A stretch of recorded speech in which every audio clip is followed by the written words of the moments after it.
Birth control pills and iron levels. What do you need to know? So many have had questions about this, and I'm gonna give you the answers today. So if you've been struggling with low iron levels while on birth control, you are not alone.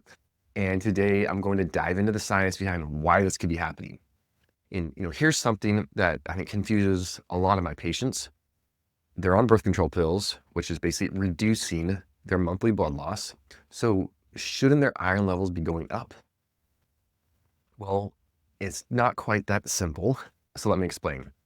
Birth control pills affect the body in multiple ways. Number one, they usually contain synthetic estrogen. Number two, this increases a hormone called hepcidin, and hepcidin is your body's iron gatekeeper, this hormone slash protein. So think of hepcidin as a kind of like a strict bouncer at some exclusive club, but instead of keeping people out, it's keeping iron from entering into your bloodstream. So when the birth control pills, these synthetic estrogens are coming in, they're increasing hepcidin levels, and then two things happen. You get less iron getting absorbed from the food you're ingesting, whether it's a steak, it's the spinach, maybe it's a supplement. And two, iron is getting stored in your body. It's getting locked away so that your body can't get to it.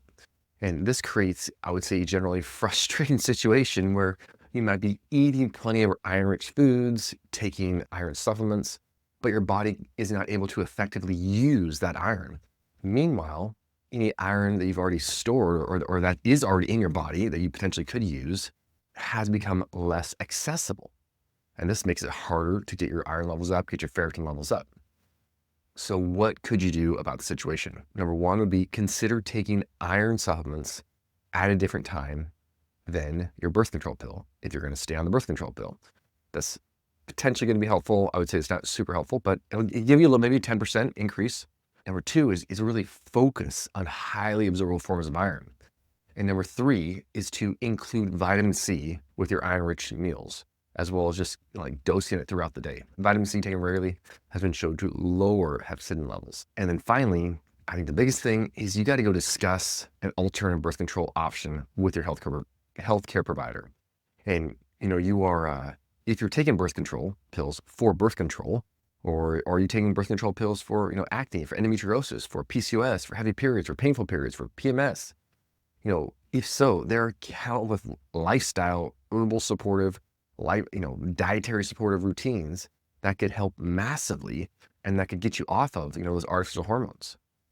Understanding, the connection between birth control and iron levels, I really think is crucial for so many women's health. Because if you're struggling with low iron, I mean, life is not fun. Performance is down. Your well-being is lowered. And so you need a personalized plan, to look at optimizing your whole person when it comes to, what you're going to do related to birth control. So talk to your physician. It's like, okay, I want my iron levels normalized so I can feel awesome, so I can perform in the gym, so I can, perform for my kids, so I can perform at my job optimally, so I can just feel good. And I'm not getting there with this birth control and my iron supplements or birth control and iron heavy diet.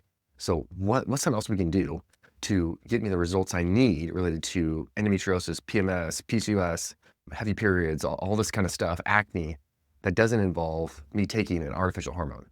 All right, this content's helpful. Please let me know, in the comments how it's helped you, your experience with birth control, your experience with iron and birth control, because your experience is going to help out somebody else make a decision they need to want to make related to getting their iron levels up and not staying in a state where they're just feeling like, there's no hope for me. All right, talk to you guys later.